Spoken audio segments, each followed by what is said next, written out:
नमस्कार, Byju's exam prep IAS Hindi में आप सभी का स्वागत है। और आज हम 8 मई के द हिंदू समाचार पत्र में आए कुछ महत्वपूर्ण समाचारों का विश्लेषण करने वाले हैं। तो आइए शुरू करते हैं आज का समाचार विश्लेषण। आज के विषयों पर चर्चा करने से पहले एक महत्वपूर्ण सूचना आप सभी के लिए है। जैसा कि आप सभी जानते हैं कि आपके प्री एग्जाम को ध्यान में रखते हुए हमारे द्वारा महत्वपूर्ण विषयों पर चर्चा किया जा रहा है और इसी क्रम में पर्यावरण एवं पारिस्थितिकी के दूसरे सत्र का आयोजन 9 मई यानी कि सोमवार को सुबह 10 बजे से किया जाएगा और इस प्रसारण का लिंक इस वीडियो के डिस्क्रिप्शन बॉक्स में दिया गया है, जिसका उपयोग कर आप इस प्रसारण को ज्वाइन कर सकते हैं। तो आपको ध्यान में रखना है कि इसका दूसरा सत्र कल यानी कि 9 मई को सुबह 10 बजे से लाइव प्रसारित किया जाएगा। आइए अब आज के सत्र के विषयों पर चर्चा कर लेते हैं। सबसे पहले हम गेहूं के उत्पादन में जो कमी आया है उससे निपटने के लिए सरकार के द्वारा क्या कदम उठाए जा रहे हैं, इसको लेकर के चर्चा करेंगे। खाने पीने के पैकेटों पर हेल्थ स्टार रेटिंग सिस्टम को लागू करने की बात कही जा रही है। क्यों बहुत सारे लोगों के द्वारा इसका विरोध किया जा रहा है, इस न्यूज को भी यहां पर समझने का प्रयास करेंगे। कर्नाटक सरकार के द्वारा 2/3 वन भूमि को गैर अधिसूचित कर दिया गया है, इस न्यूज को भी हम यहां पर देखने वाले हैं। खेलों को मौलिक अधिकार बनाने का सिफारिश किया गया है और इस पर सुप्रीम कोर्ट के द्वारा केंद्र और राज्य दोनों से उनकी राय मांगी गई है, इस न्यूज को भी हम यहां पर देखने वाले हैं। और पहली बार संयुक्त राष्ट्र सुरक्षा परिषद के द्वारा यूक्रेन संकट पर एक साझा बयान जारी किया गया है, हम इस न्यूज को भी यहां पर देखेंगे। और सबसे अंतिम में इन विषयों पर आधारित मुख्य परीक्षा के अभ्यास प्रश्नों पर भी हम चर्चा करने वाले हैं। तो आइए शुरू करते हैं आज के इस सत्र को। आज के पेपर के पेज नंबर 12 पर एक न्यूज आया जिसका शीर्षक है what are India's plan to avert a wheat crisis, और ये टॉपिक समान अध्ययन 3 कृषि और खाद्य सुरक्षा से जुड़ा हुआ है। जैसा कि आप सभी जानते होंगे कि 4 मई को सरकार के द्वारा गेहूं के उत्पादन का जो अनुमान था उसे घटा दिया गया है। पहले सरकार के द्वारा लगभग 111 मैट्रिक टन गेहूं के उत्पादन का अनुमान लगाया गया था, लेकिन सरकार के द्वारा इसे घटा करके 105 मिलियन टन कर दिया गया है, यानी कि सरकार के द्वारा इसमें 5.7% की कमी की गई है। आपको ध्यान में रखना है कि चाहे पंजाब हो, हरियाणा हो, मध्य प्रदेश हो या फिर उत्तर प्रदेश हो, जो कि गेहूं के प्रमुख उत्पादक राज्य हैं, इन राज्यों के अधिकांश हिस्सों में मार्च से अप्रैल तक असामान्य रूप से गर्म मौसम के कारण गेहूं के उत्पादन में कमी आया है। यहां पर इस बात की चर्चा की गई है कि आखिर भारत में गेहूं का उत्पादन क्यों घट रहा है। आप सभी जानते हैं कि भारत दुनिया में गेहूं का दूसरा सबसे बड़ा उत्पादक है, इसके पहले चीन है और तीसरे नंबर पर रूस का स्थान है, और यूक्रेन दुनिया का 8वां सबसे बड़ा गेहूं उत्पादक देश है। अगर हम भारत की बात करें तो भारत में लगातार पिछले 5 वर्षों से गेहूं का बम्पर उत्पादन हुआ है, लेकिन इस वर्ष भारत में गेहूं के उत्पादन में कमी आई है और इसीलिए अनुमानित उत्पादन को सरकार के द्वारा संशोधित किया गया है। जैसा कि मैंने आपको अभी बताया कि देश के बहुत सारे राज्यों में अभूतपूर्व हीट वेव दिखाई दे रहा है।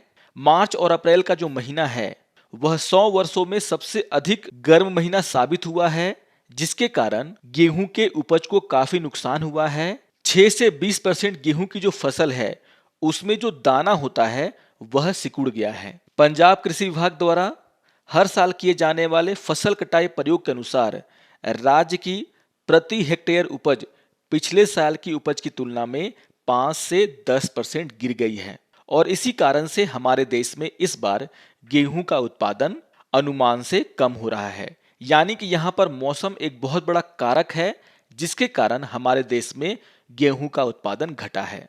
अगर हम सरकारी खरीद की बात करें तो यहाँ पर आपको ध्यान में रखना है कि पूरी दुनिया में गेहूं की मांग बढ़ी है, क्योंकि रूस और यूक्रेन दोनों युद्ध में फंसे हुए हैं और इस कारण से भारत के गेहूं का डिमांड भी अंतर्राष्ट्रीय बाजार में बहुत ही ज्यादा है, और इसके कारण अभी व्यापारियों के द्वारा किसानों से एमएसपी से ऊपर गेहूं की खरीद की जा रही है, जिससे कि किसानों को फायदा हो रहा है। आपको ध्यान में रखना है कि निजी व्यापारी किसानों से अधिक मात्रा में गेहूं खरीद रहे हैं, क्योंकि उनको ये लगता है कि अंतर्राष्ट्रीय स्तर पर गेहूं की कीमतें और बढ़ेंगी, क्योंकि रूस और यूक्रेन का जो युद्ध है वो अभी तक समाप्त नहीं हुआ है।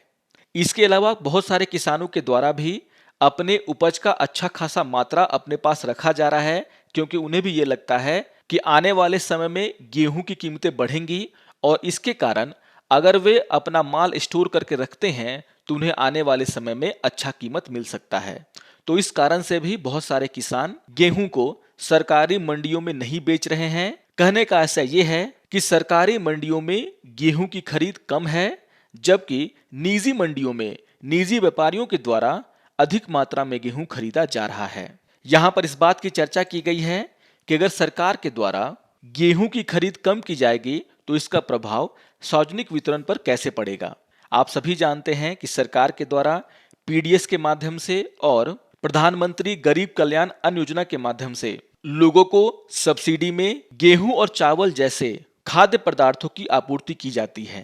इसके अलावा अन्य कल्याणकारी योजनाओं में भी अनाज का उपयोग किया जाता है और यहाँ पर यह आशंका जताई जा रही है कि अगर सरकार के द्वारा उचित मात्रा में गेहूं नहीं खरीदा जाएगा तो कहीं इन योजनाओं में अनाज की कमी ना हो जाए।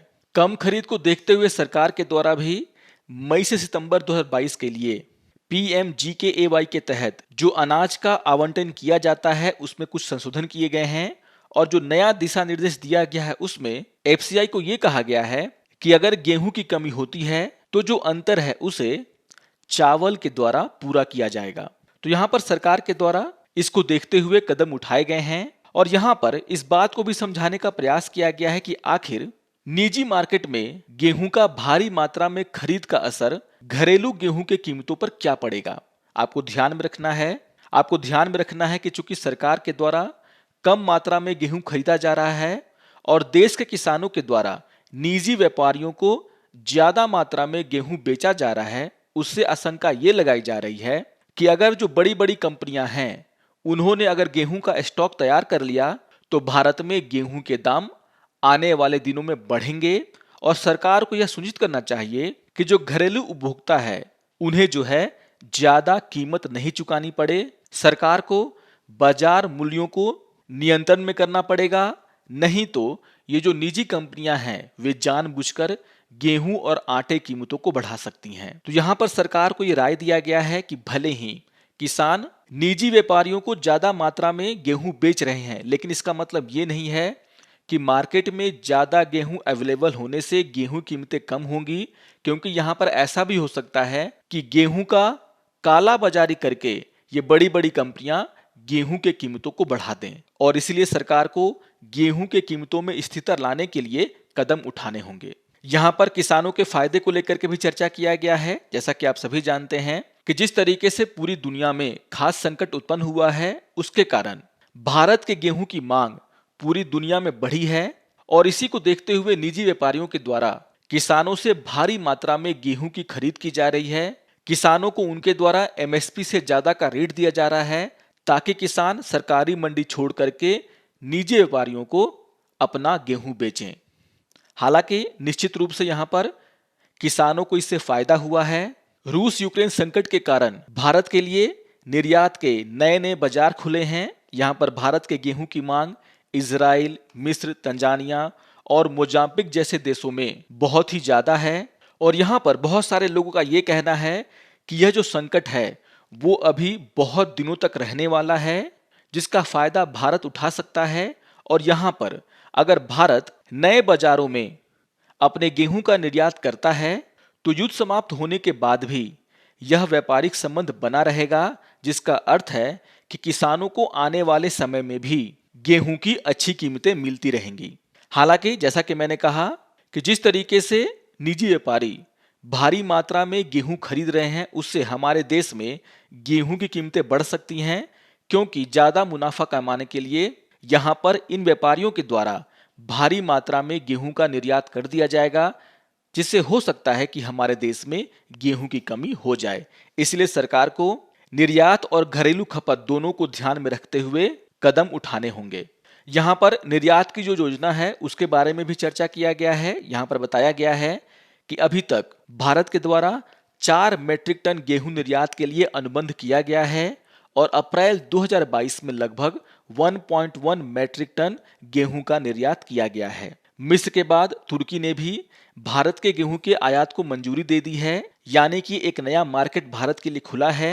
भारत यूरोपीय संघ के देशों के साथ भी बातचीत कर रहा है, जिससे कि भारत के गेहूं का जो निर्यात है वह यूरोपीय देशों को भी किया जा सके। यहां पर आपको ध्यान में रखना है कि सरकार के द्वारा 2021-22 में 7.85 मीट्रिक टन गेहूं के निर्यात का लक्ष्य रखा गया था, जबकि 2022-23 में सरकार के द्वारा 12 मैट्रिक टन गेहूं के निर्यात का अनुमान लगाया गया है। हालांकि जिस तरीके से उत्पादन में कमी आई है, फसलों को नुकसान हुआ है और जो गेहूं का उत्पादन है उसमें संशोधन किया गया है, उसके बाद यहां पर बहुत सारे लोगों का यह मानना है कि शायद भारत इस वर्ष का जो गेहूं के निर्यात का टारगेट है उसको पूरा नहीं कर पाए। लेकिन गेहूं के उत्पादन में कमी होने के बावजूद सरकार के द्वारा गेहूं के निर्यात पर कोई भी प्रतिबंध नहीं लगाया गया है और सरकार व्यापारियों को यहां पर सुविधा प्रदान कर रही है। अगर हम वैश्विक आपूर्ति की स्थिति को देखें तो आपको ध्यान में रखना है कि रूस और यूक्रेन में जो संकट शुरू हुआ है उसके कारण निर्यात में भारी कमी पैदा हुआ है और इस अंतर को पूरा करने के लिए जो गेहूं आयात करने वाले देश हैं वे वैकल्पिक बाजारों की ओर रुख कर रहे हैं, जैसे कि भारत। दक्षिण अमेरिकी देश भी नए बाजारों की तलाश कर रहे हैं गेहूं का निर्यात करने के लिए और उन्हें बहुत सारे नए बाजार मिल भी गए हैं। यहां पर दक्षिण अमेरिकी देशों के द्वारा पश्चिम एशियाई देशों को भारी मात्रा में गेहूं का निर्यात किया जा रहा है। अगर हम अर्जेंटीना की बात करें तो वहां पर भी गेहूं का उत्पादन कम हुआ है, इसके बावजूद अर्जेंटीना के गेहूं के निर्यात में वृद्धि देखी जा रही है। इसी तरीके से अगर हम भारत की बात करें तो भारत के द्वारा भी गेहूं के निर्यात का ऊंचा लक्ष्य रखा गया है। हालांकि यहां पर बहुत सारे विशेषज्ञों का यह भी कहना है कि भले ही इन देशों के द्वारा गेहूं के निर्यात को बढ़ाने का प्रयास किया जा रहा है, लेकिन रूस यूक्रेन संकट के कारण जो वैश्विक निर्यात है उसमें लगभग 30% की कमी आई है और इन देशों के द्वारा जो निर्यात किया जा रहा है वह इसे भरने में अपर्याप्त है। यानी कि आने वाले दिनों में जो खाद्य पदार्थ हैं वो महंगे रहेंगे, गेहूं के दाम में बढ़ोतरी जारी रहेगी, जिसका फायदा भारत जैसे बहुत सारे देश उठाने का प्रयास कर रहे हैं। तो बहुत ही इंपॉर्टेंट न्यूज है, इसको आप जरूर ध्यान से पढ़ेंगे।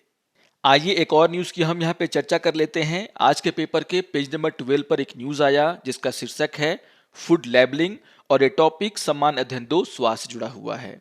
जैसा कि आप सभी जानते होंगे कि 15 फरवरी 2022 को FSSAI के द्वारा एक बैठक में खाने पीने के सामान के पैकेट के ऊपर हेल्थ स्टार रेटिंग सिस्टम को अपनाने का फैसला लिया गया है और यह जो निर्णय है वह IIM अहमदाबाद द्वारा सितंबर 2021 में शुरू किए गए एक अध्ययन की सिफारिशों पर किया गया है। लेकिन यहां पर आपको ध्यान में रखना है कि बहुत सारे जो स्वास्थ्य विशेषज्ञ हैं वे ये मांग कर रहे हैं कि FSSAI को हेल्थ स्टार रेटिंग सिस्टम को छोड़ करके चेतावनी लेबल प्रणाली को अपनाना चाहिए, जो कि ज्यादा कारगर है। सबसे पहले हमें यह समझना होगा कि आखिर फ्रंट ऑफ पैकेज लेबलिंग की आवश्यकता हमें क्यों है। यानी कि खाने पीने के सामान के पैकेट के सामने वे खाने पीने के सामान किन चीजों से बनाए गए हैं उसके बारे में जानकारी देना आवश्यक क्यों है, जिसे हम फ्रंट ऑफ पैकेज लेबलिंग कहते हैं।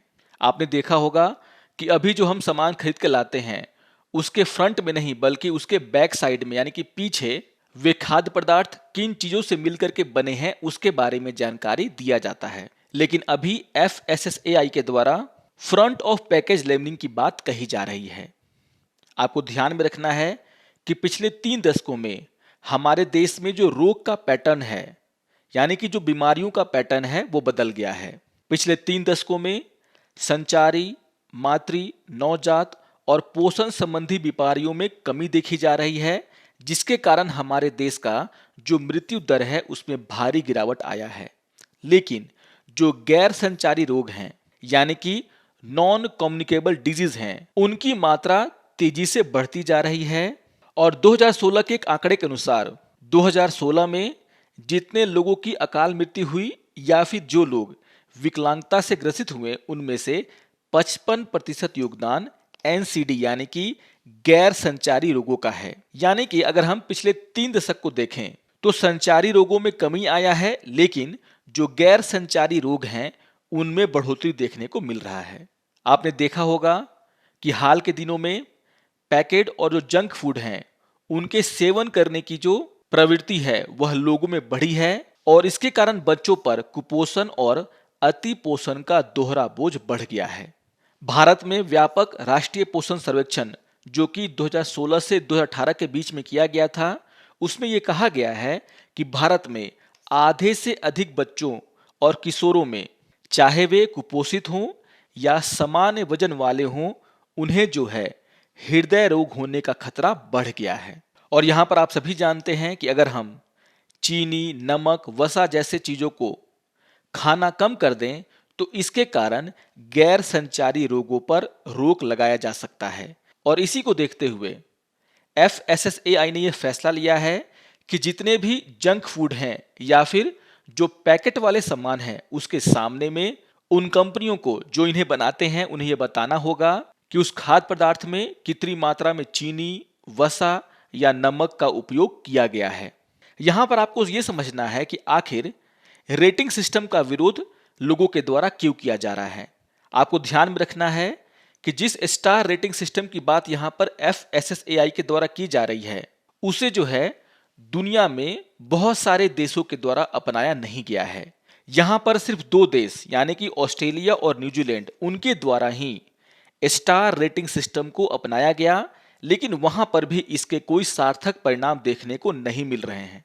इन देशों के द्वारा स्टार रेटिंग सिस्टम को 8 साल पहले अपनाया गया था, लेकिन वहां पर जो सर्वे होते हैं उससे यह पता चलता है कि लोगों के बीच में इन खाद्य पदार्थों को खाने से जो खतरा होता है उसके बारे में ज्यादा जागरूकता नहीं फैला है और इसीलिए बहुत सारे लोगों के द्वारा स्टार रेटिंग सिस्टम का विरोध किया जा रहा है और इसके जगह पर यह कहा जा रहा है कि हमें चेतावनी लेबल प्रणाली का इस्तेमाल करना चाहिए। यानी कि खाने के पैकेट पर हमें यह बताना चाहिए कि इसको खाने से आप डायबिटीज के शिकार हो सकते हैं, इसमें चीनी की मात्रा ज्यादा है, इसमें वसा की मात्रा ज्यादा है, इसको खाने से आपके हृदय पर असर पड़ सकता है।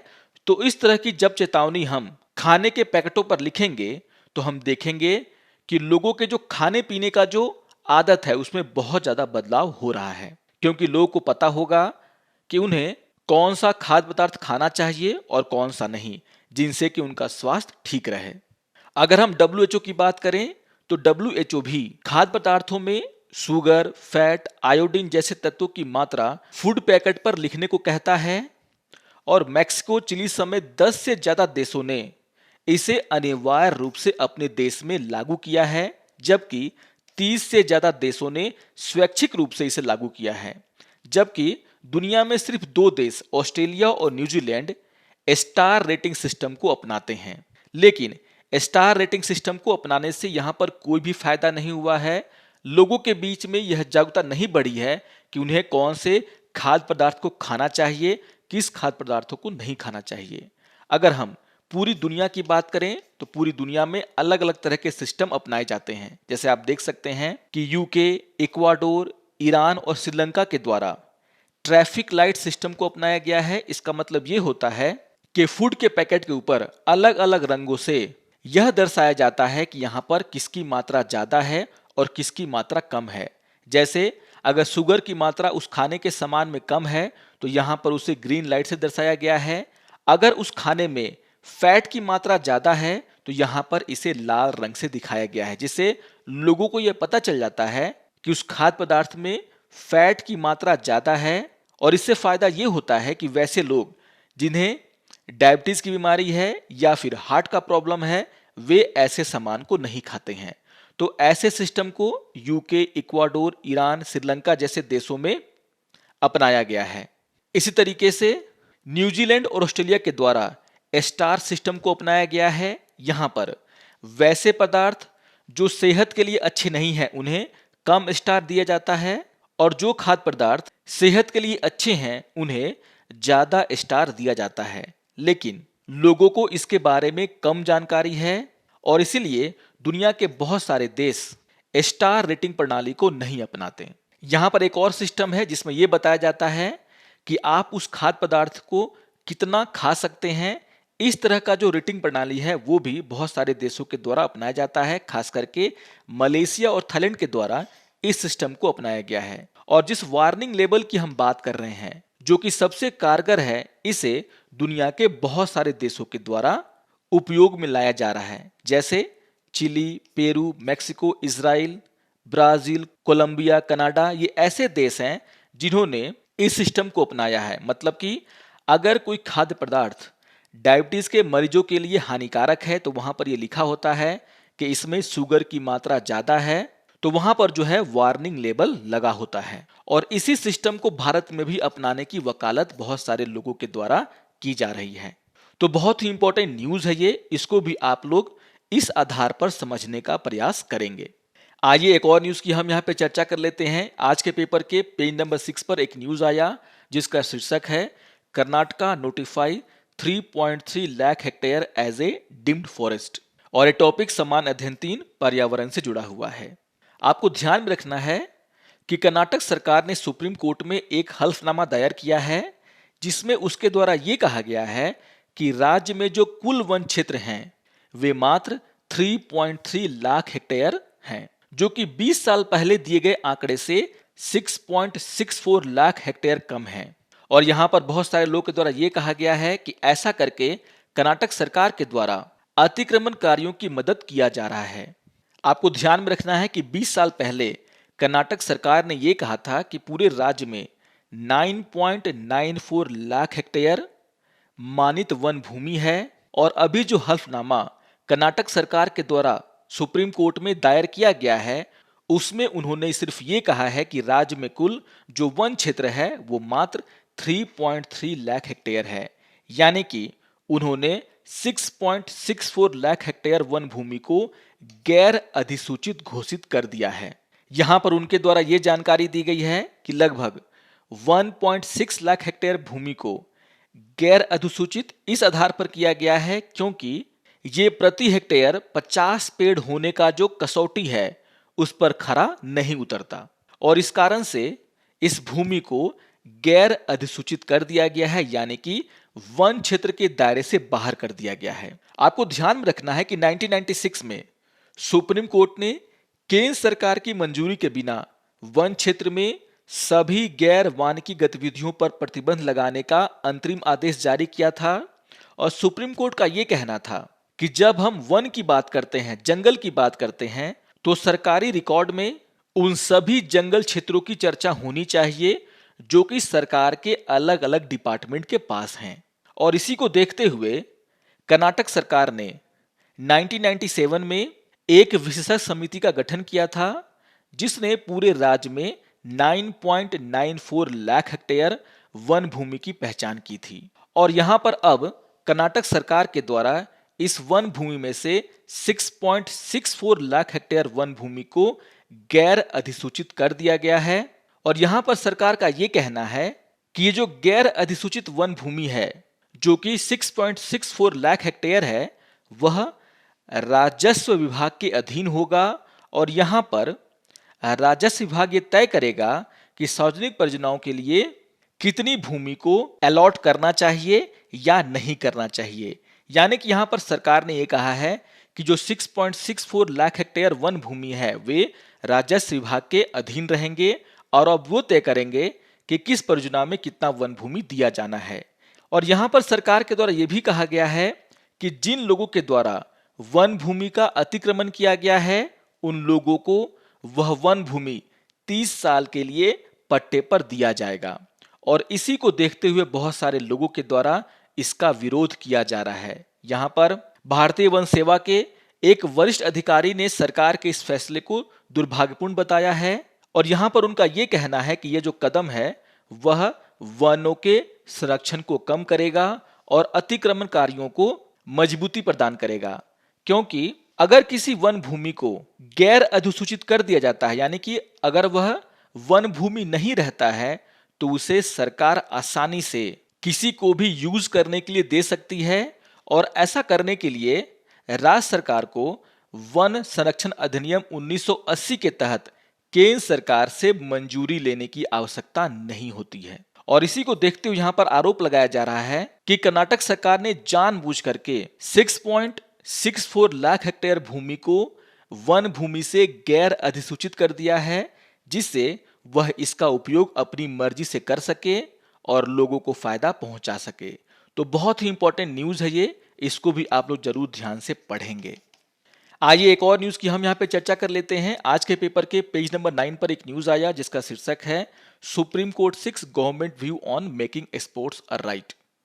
आप सभी को ध्यान में रखना है कि सुप्रीम कोर्ट ने संविधान के अनुच्छेद 21 के तहत खेलों को स्पष्ट रूप से मौलिक अधिकार बनाने की सिफारिश करने वाली एक रिपोर्ट पर केंद्र और राज्य सरकारों से जवाब मांगा है।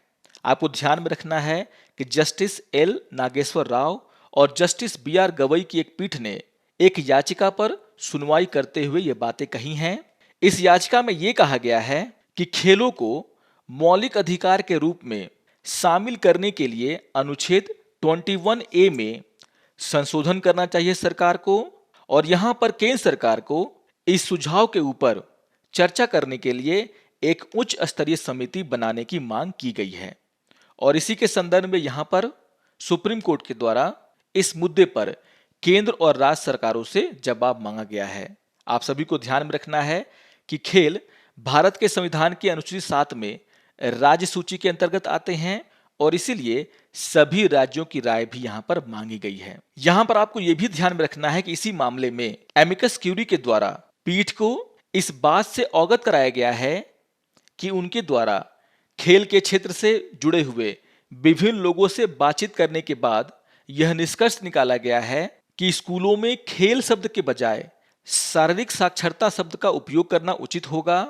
और यहां पर आपको ध्यान में रखना है कि जो शैक्षणिक वर्ष 2022-23 है उसमें भी ये कहा गया है कि सभी स्कूल के जो बोर्ड हैं, चाहे वो सीबीएसई हो चाहे वो आईसीएसई हो, वे प्रत्येक दिन जो स्कूल का टाइमिंग है उसमें से 90 मिनट बच्चों के खेलने के लिए रखेंगे।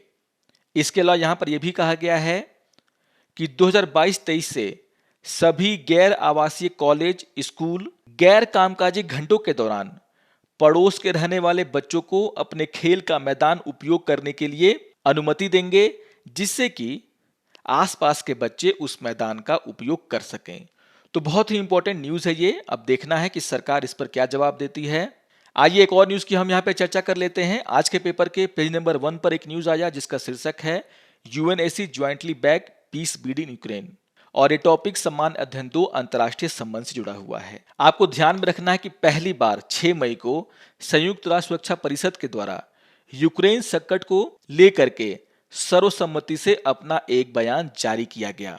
और यहां पर जो बयान जारी किया गया है उसमें यह कहा गया है कि यूक्रेन और रूस के बीच में जो विवाद चल रहा है उसका शांतिपूर्ण समाधान होना चाहिए।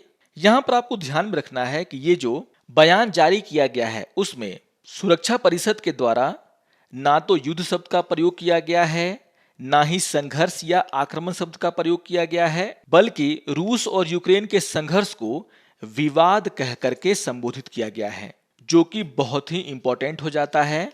आप सभी को ध्यान में रखना है कि रूस के द्वारा जो यूक्रेन पर कार्रवाई की गई है उसे रूस के द्वारा विशेष सैन्य अभियान का नाम दिया जाता है। और यहां पर यूएनएससी पे यह आरोप लग रहे हैं कि उसने रूस के दबाव में आकर के अपने बयान में युद्ध, संघर्ष, आक्रमण शब्द का प्रयोग ना करके विवाद शब्द का प्रयोग किया है। आप सभी को पता है कि रूस सिक्योरिटी काउंसिल का अस्थायी सदस्य है, यानी कि उसके पास वीटो पावर है, और जब तक वो नहीं चाहेगा तब तक यूएनएससी किसी भी मामले पर बयान जारी नहीं कर सकता है। और ऐसा काम रूस के द्वारा पहले किया जा चुका है। आपको ध्यान में रखना है कि 24 फरवरी को यूक्रेन पर रूसी आक्रमण के बाद से अभी तक यूएनएससी के द्वारा एक बार भी बयान जारी नहीं किया जा सका, क्योंकि जब भी यूएनएससी बयान लाने को लेकर के कार्रवाई करता था तब रूस ने अपने वीटो पावर का उपयोग किया है। तो यहां पर रूस की सहमति से यह बयान जारी हुआ है और इस बयान में विवाद शब्द का उपयोग किया गया है। तो यहां पर यह न्यूज ये भी बताता है कि रूस के द्वारा अपना जो रुख है यूक्रेन को लेकर के उसमें कुछ ढिलाई बरती गई है, कुछ नरमी दिखाया गया है। आइए अब आज के विषयों पर आधारित मुख्य परीक्षा के अभ्यास प्रश्नों पर चर्चा कर लेते हैं। यहाँ पर क्वेश्चन नंबर 1 है, गेहूं संकट को टालने के लिए भारत की क्या योजनाएं हैं? खरीद में गिरावट के साथ सरकार घरेलू आपूर्ति और निर्यात मांग में वृद्धि को कैसे संतुलित करेगी? चर्चा करें। तो इस पर हमने खुल करके चर्चा किया है। आप ये समझाने का प्रयास करें कि आखिर गेहूं के उत्पादन में क्यों कमी आया है, यहां पर पूरी दुनिया में गेहूं का मांग क्यों बढ़ रहा है, और अगर सरकार भारी मात्रा में निर्यात करती है तो इसके क्या दुष्परिणाम घरेलू बाजार में दिखेंगे। आइए देख लेते हैं क्वेश्चन नंबर 2 को। क्वेश्चन नंबर 2 है, हमें फ्रंट ऑफ पैकेज लेबलिंग की आवश्यकता क्यों है? FSSAI ने इस पर क्या निर्णय लिया है? तो हमने इस पर भी बहुत ही खुल करके चर्चा किया है। जितनी भी बातों को मैंने आपको बताया है, आप उन सभी का यहाँ पर उपयोग करें। आपको यह बताने का प्रयास करना होगा कि किस तरीके से हमारे देश में जो नॉन कम्युनिकेबल डिजीज हैं वे बढ़ते जा रहे हैं, और उसको देखते हुए लोगों के जो खाने पीने की आदतें हैं उसमें बदलाव करना बहुत ही जरूरी है, और इसीलिए फ्रंट ऑफ पैकेज लेबलिंग की बहुत ही ज्यादा आवश्यकता है। FSSAI के द्वारा क्या निर्णय लिए गए हैं इसका भी आप यहां पर जिक्र करें, और क्यों इसका विरोध हो रहा है इसका भी आप यहां पर जिक्र कर सकते हैं। आशा करता हूं कि आपको आज का ये समाचार विश्लेषण पसंद आया होगा। सारे टॉपिक्स बहुत ही महत्वपूर्ण हैं, इन सभी को आप रिवाइज करेंगे, और अगर ये वीडियो आपको अच्छा लगे तो आप जरूर इसे लाइक करें, शेयर करें और दूसरों को भी सब्सक्राइब करने के लिए प्रेरित करें। तो मिलते हैं समाचार विश्लेषण के अगले अंक में, तब तक के लिए नमस्कार और धन्यवाद।